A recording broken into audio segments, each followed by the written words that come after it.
बहुत बहुत स्वागत। आप देख रहे हैं एमपी अब तक। आपके साथ मैं हूं ललित प्रजापति। शुरुआत जबलपुर से करेंगे। जबलपुर से बड़ी खबर, छात्रा को चाकू मारने वाला आखिरकार गिरफ्तार हो गया। चाकू से हमला करने वाला बालिग निकला है। शुरुआत में यह जानकारी मिल रही थी कि यह नाबालिग हो सकता है, पर अब गिरफ्तारी के बाद यह साफ हुआ है कि यह बालिग है। महल स्टेशन से इसे गिरफ्तार किया गया। विक्रम केवट इसका नाम है। दोस्ती के लिए कहा, छात्रा ने इनकार कर दिया, चाकू चला दिए। यह संस्कारधानी के हाल है। गिरफ्तार कर लिया गया है आरोपी। नाम बताया जा रहा है विक्रम केवट।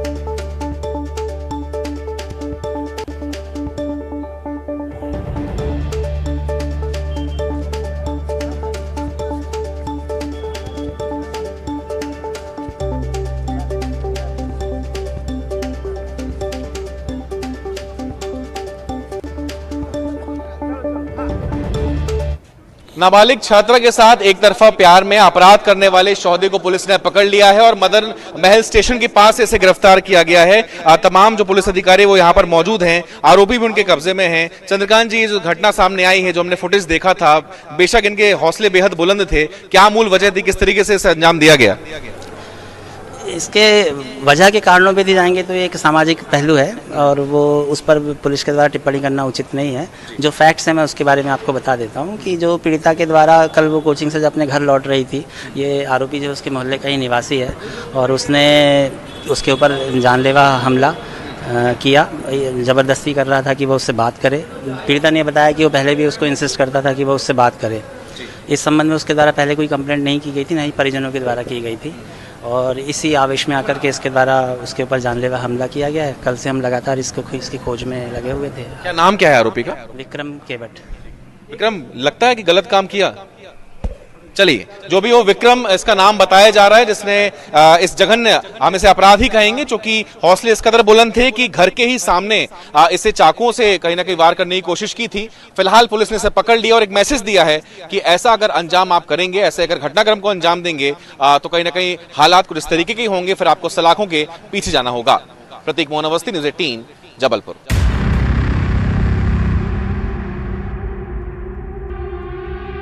उज्जैन में छेड़खानी का विरोध करने पर बदमाशों ने युवती के घर पर हमला बोल दिया। बदमाशों ने ताबड़तोड़ पथराव ही नहीं किया, बल्कि घर में घुसकर परिवार से मारपीट की वारदात को भी अंजाम दिया। बदमाशों की करतूत का सीसीटीवी भी सामने आया है, जिसमें कई लोग युवती के घर पर पथराव करते दिख रहे हैं। चिमनगंज मंडी पुलिस ने हमलावरों के खिलाफ मामला दर्ज किया है। इधर करणी सेना सर्व समाज ने चिमनगंज थाने का घेराव कर प्रदर्शन किया। मामला पूरा हुआ था, पूरा विवाद हुआ था, तो छेड़छाड़ की धारा अभी थाने पे बैठने के बाद इन्होंने लगाई है और 307 जो घटना उस बालिका के साथ घटी है, उसके नाक की हड्डी फटी है, वो आईसीयू में एडमिट है। आज सुबह उसकी पल्स भी गिर गई थी, मतलब उसके जान को खतरा है कहीं ना कहीं। और शासन प्रशासन ने अभी तक 307 की कार्रवाई उनके ऊपर नहीं की है। दो पक्षों में आपस में विवाद हुआ था, जिनमें हाथापाई भी हुई थी। उसको लेकर इनकी कुछ मांगे हैं कि जिसमें लड़की के साथ छेड़छाड़ की घटना होना बता रहे हैं, तो लड़की के बयान करके उसमें अगर धारा इजाफा होती है तो धारा भी बढ़ा दी जाएगी। नॉर्मल धाराओं में एफआईआर हो चुकी है। जबलपुर की बात करें तो यहाँ भी एक मनचले ने एक छात्रा को चाकू मारकर घायल कर दिया। छात्रा के दोस्ती से इनकार करने पर वारदात को अंजाम दिया गया।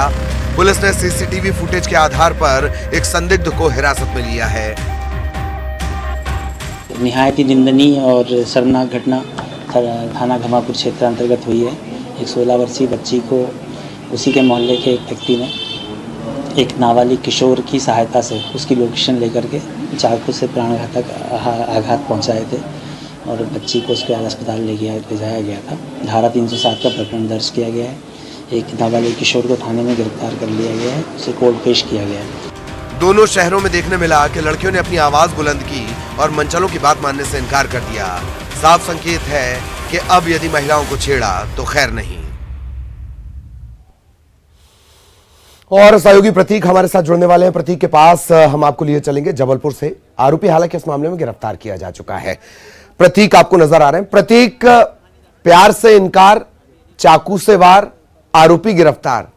पर सवाल तो दरअसल यह है कि अब जबकि पुलिस कमिश्नरी पर भोपाल और इंदौर में चिंतन मनन मंथन चल रहा है, संस्कारधानी में प्यार से इनकार करने पर चाकू चल गए। प्रतीक, जी हाँ, देखिए, बिल्कुल प्यार से इनकार किया और आरोपी ने तुरंत चाकू निकाला और इस बात की परवाह नहीं की कि जिससे वो बेइंतहा मोहब्बत करने का कहीं ना कहीं जो तरीका जता रहा है वो उसकी दरअसल जान ही ले रहा है। और हमने देखा किस प्रकार से उसने आत्मघाती हमला किया। बहरहाल जो भी हो, नाबालिग जो युवती है वो घायल हुई है, लेकिन पुलिस ने 24 घंटे के भीतर, हम कह सकते हैं, आरोपी को गिरफ्तार कर लिया। मदन महल स्टेशन के बाहर इस वक्त मैं खड़ा हूं, यहीं से वो शहर छोड़कर भागने की फिराक में था, लेकिन घमापुर पुलिस ने उसे मदन महल स्टेशन से गिरफ्तार कर लिया। आरोपी कुछ भी कह पाता है, इससे पहले पुलिस ने ही हमें रोक दिया, लेकिन पुलिस ने जैसा कहा कि ये सामाजिक विषय है, जिस प्रकार से पुलिस अधिकारी बता रहे थे, ये मंथन अब सामाजिक तौर पे करना चाहिए कि आखिर ये हो क्या रहा है। पेरेंट्स की भी कहीं ना कहीं भूमिका अहम यहां पर होती है, क्योंकि अगर लड़की को ये सौदा छेड़ रहा था तो क्या लड़की ने अपने माता पिता को पहले से अवगत कराया था, नहीं कराया था? अगर पहले ही पुलिस के सामने अप्रोच कर लिया होता तो संभवतः आज ये बड़ा आत्मघाती कदम जिसे इसने अंजाम देने की कोशिश की, संभवतः वो नहीं उठता। लड़के के आखिर जो माता पिता हैं वो आखिर क्या लड़के पर नजर रख रहे हैं कि नहीं रख रहे हैं, और आखिर क्या वजह है? क्योंकि अमूमन हम देख रहे हैं युवाओं में ये गलतफहमी आए दिन पल रही है, और अब ऐसी घटनाएं भी लगातार देख रहे हैं। एक तरफा प्यार में बड़े बड़े जुर्म हो रहे हैं, और उसकी एक बानगी संस्कार थाने में भी देखने को मिली। घमापुर थाना क्षेत्र में कल इस वारदात को अंजाम दिया गया था, लेकिन आज चूंकि आरोपी पकड़ा गया, एक नाबालिग था जो साथी था, उसे पुलिस ने तुरंत गिरफ्तार कर लिया था। लेकिन आज जो मुख्य आरोपी है, जो कि बालिग था, केवट इसका सरनेम बताया जा रहा है, और उसे पुलिस ने मदन महल स्टेशन से गिरफ्तार किया है। आत्मग्लानि उसे महसूस हो रही थी, ऐसा जैसे प्रतीत हो रहा था, लेकिन जो भी हो, अपराध तो उसने कहीं ना कहीं कर ही दिया है, और जिससे वो बेइंतहा मोहब्बत कर रहा था, चंद मिनटों में उसकी जान लेना चाहता। तो आखिर ये कैसी हम इसे सनक आशिकी ही कहेंगे ललित, एक प्रकार से, लेकिन जो भी हो, ये तमाम तस्वीरें ये बिल्कुल सही आपने कहा, आपने बड़े पहलू की तरफ इसका ध्यान दिलाया, लेकिन सवाल वही है, नो मीन्स नो, चाहे लड़की कोई भी हो।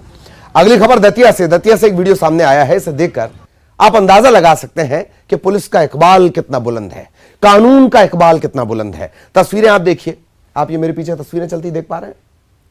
कुछ दिन पहले ही एक लेडी डॉन अंदर गई हैं, बाद में पता चला बड़े बड़े डॉन से उनके ताल्लुकात थे, क्योंकि इस तरह से सरेआम सोशल मीडिया पर हथियारों की नुमाइश आप कर नहीं सकते।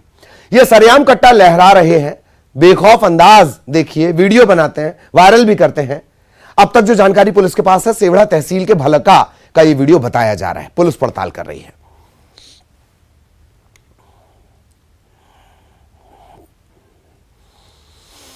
इधर सीएम शिवराज सिंह चौहान आज छिंदवाड़ा जिले के बिछुआ पहुंचे। मुख्यमंत्री जनसेवा अभियान के तहत स्वीकृति पत्र वितरण कार्यक्रम में शामिल हुए। सीएम ने मंच से ही सीएमएचओ और सीएमओ इन्हें निलंबित कर दिया।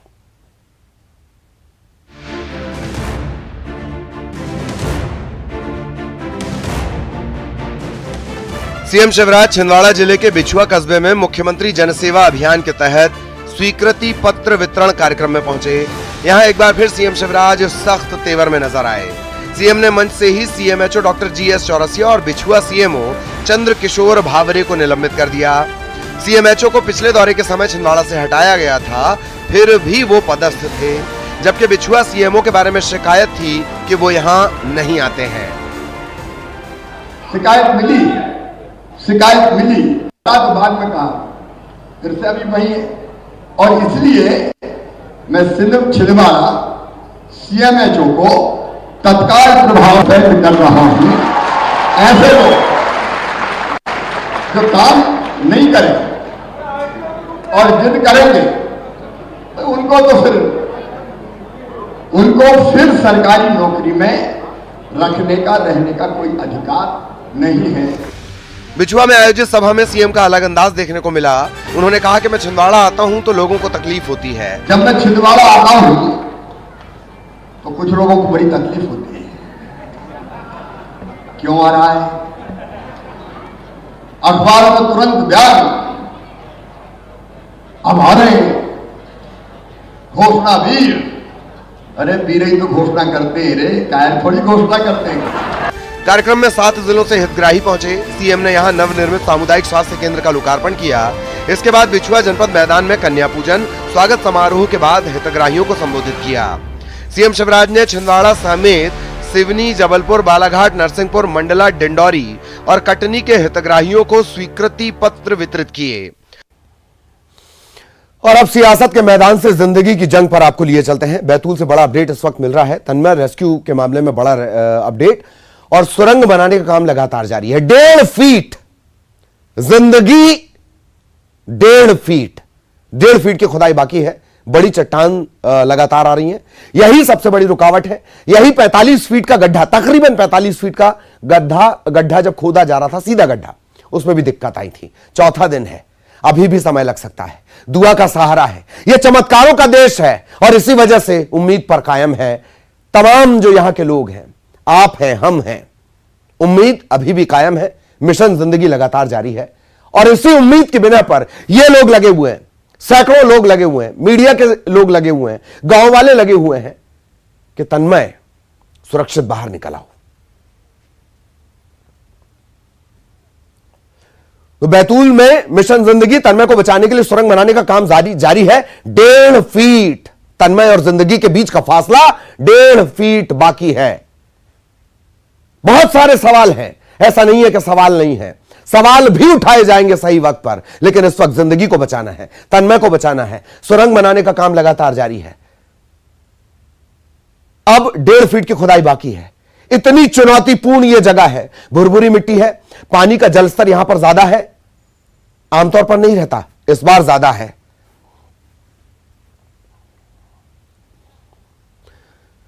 और इधर तन्मय के परिजनों से मंत्री इंदर सिंह परमार भी मिले हैं। मुलाकात के बाद उन्होंने कहा है कि मैं मान रहा हूं रेस्क्यू में देरी हुई, रिजल्ट ओरिएंटेड काम होना चाहिए था।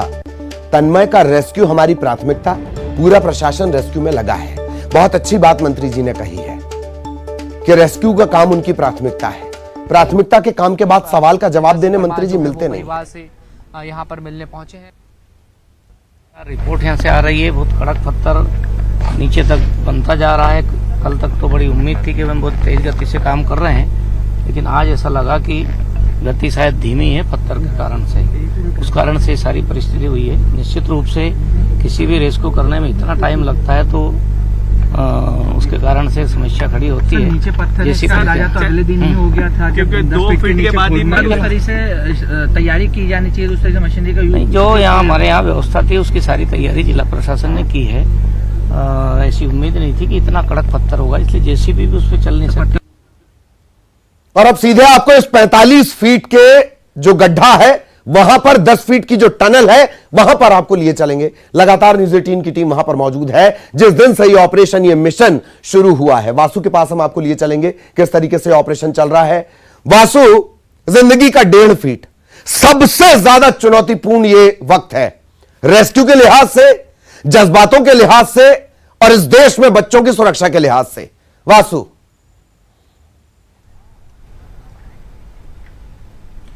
निश्चित तौर पर देखिए, हम लोग लगातार ये अपडेट देते हैं कि अब जल्द ही रेस्क्यू ऑपरेशन खत्म हो जाएगा, जल्द ही तन्मय हम सबके बीच होगा, तन्मय को लेकर कोई बड़ा अपडेट मिलेगा, लेकिन लगातार डिले पे डिले होता जा रहा है। 75 घंटे बीत चुके हैं और इस कड़कड़ाती सर्दी में क्या कुछ बीत रही होगी परिजनों पे और उस मासूम सी जान पे जो पिछले 75 घंटे से एक बहुत ही सक्रिय बोरवेल में फंसा हुआ है, जिसकी ओर से कोई रिस्पॉन्स नहीं है, किसी भी तरीके की कोई एक्टिविटी नोट नहीं हो रही है।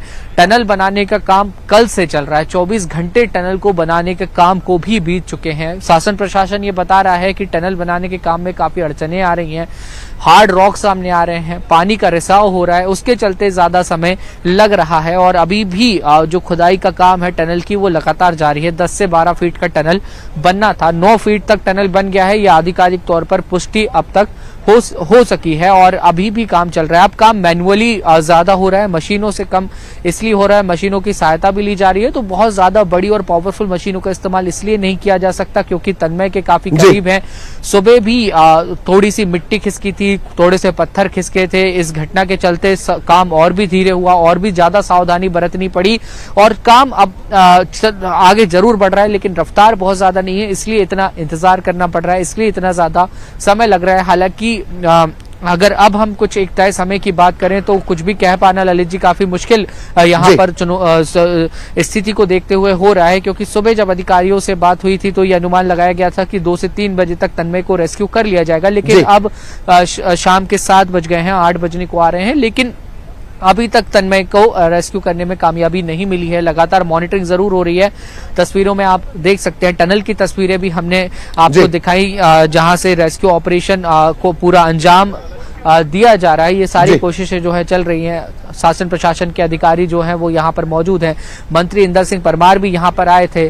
तमाम यहाँ पे जो लेट लतीफी हुई है ऑपरेशन में, अभी तक रिजल्ट्स नहीं आए, इन सारी चीजों को लेकर उनसे बात भी की तो उन्होंने कहा है कि जो जिम्मेदार हैं, जिनके चलते एक तो बोर खुला रहा और ऊपर से देरी हुई, इन तमाम बातों पर संज्ञान लिया जाएगा। और मुख्यमंत्री से भी चर्चा हुई है, इस बात का जिक्र भी उन्होंने किया। जी, जाहिरा तौर पर ये तो 45 फीट का गड्ढा है। लापरवाही के गड्ढे तो अनंत गहराई के हैं, इनसे जुड़े सवाल भी बनते हैं। चमत्कारों का ये देश है। अब चुनावों की तरफ लिए चलेंगे। गुजरात में जीत के बाद बीजेपी का पूरा फोकस मध्य प्रदेश विधानसभा चुनाव पर है। मिशन 2023 के लिए बीजेपी के प्रदेश अध्यक्ष वीडी शर्मा ने ग्वालियर में संगठन की बैठक को लेकर मंथन किया। शर्मा ने दावा किया कि गुजरात की तरह 23 में मध्य प्रदेश में इतिहास बनेगा।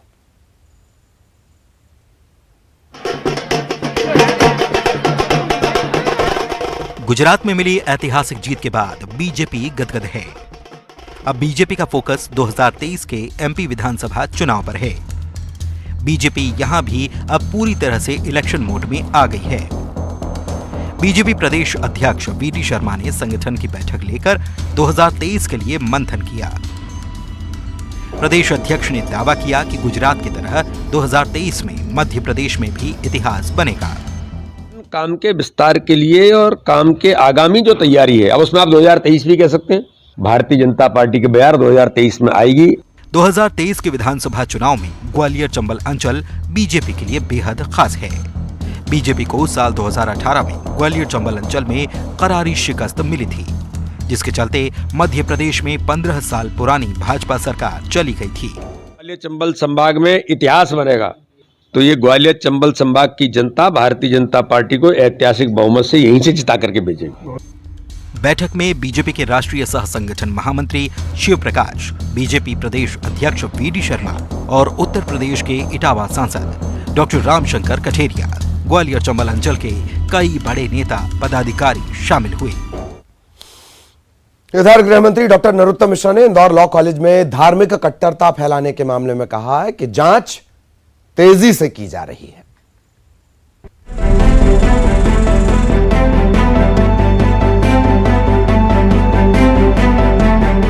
इंदौर लॉ कॉलेज में धार्मिक कट्टरता फैलाने के मामले में सरकार सख्त है। गृह मंत्री नरोत्तम मिश्रा ने कहा कि जो भी दोषी शिक्षक प्राचार्य हैं, उन सभी को बर्खास्त किया गया है।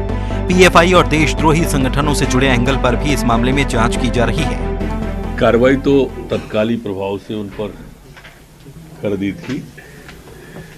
प्राचार्य दोषी जो भी शिक्षक थे उनको बर्खास्त कर दिया गया था, सस्पेंड कर दिया गया था। ये इन कनेक्शनों को भी जांच कर रहे हैं, क्या कोई देशद्रोही तत्व जो होते हैं उनसे इनका कनेक्शन था या पीएफआई जैसे संगठनों से इनका कोई कनेक्शन था, जो समाजद्रोही लोग हैं उनसे इनका कनेक्शन था। इन सब की बारीकी से जांच इन सब की जा रही है। इधर गृह मंत्री ने कमलनाथ, राहुल गांधी और अन्य संवाद वाले वीडियो पर तंज कसते हुए कहा कि यह वीडियो पूरी तरह से प्रायोजित है। उन्होंने कहा कि वीडियो का मकसद है कि तुम तुम्हारी तारीफ करो, हम तुम्हारी करते हैं। मैंने देखा वो उसमें देख के वो आ रही थी, आओ तारीफ हम बारी बारी करें, तुम हमारी करो हम तुम्हारी करें। पूरा प्रायोजित है वो, पूरा का पूरा वीडियो।